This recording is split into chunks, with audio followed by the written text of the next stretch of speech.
સાળંગપુરમાં BAPS Swaminarayan મંદિર ખાતે પુષ્પ ડોલોત્સવની તડામાર તૈયારીઓ ચાલી રહી છે। 21મી માર્ચ બપોરે 4 કલાકે પુષ્પ ડોલોત્સવનો પ્રારંભ થશે। આ કાર્યક્રમમાં આશરે 1 લાખ જેટલા ભક્તો ભાગ લેશે।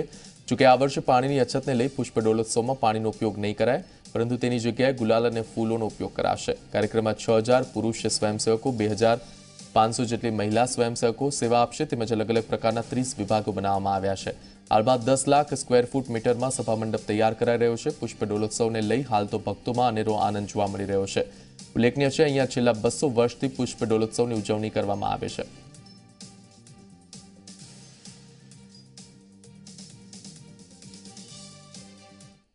ઘણા બધા સમયથી હું આવું છું। લગભગ 99% ફૂલદોલ ઉત્સવમાં મેં લાભ લીધો હશે કે એક 5-10 હજારની ટિકિટમાં લાખો હરિભક્તોના દર્શન, સંતોના દર્શન, મંદિરમાં દર્શન થાય અને ગુરુના આશીર્વાદ મળે। આનાથી વધારે શું જોઈએ મને? આ વખતે તો મહંત સ્વામી મહારાજે વિશેષ કરીને કે આપણા અત્યારે આ વર્ષે વરસાદ ઓછો થયો છે, એટલે મહંત સ્વામી મહારાજ આ બધા આપણા સમાજના હિત માટે થઈને કે પાણી ઓછું વપરાય એટલે ફૂલોની હોલી કરવાના છે। એ તો આ વખતે લાભ મળશે, એકદમ અદ્ભુત થશે ઉત્સવ અને બધાનો આનંદનો પાર નહીં રહે।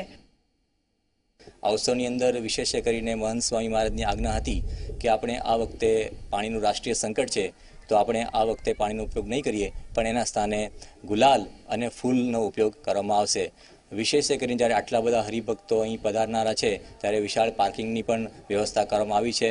અહીંયા હરિભક્તોને જમવાની પણ વ્યવસ્થા કરવામાં આવી છે।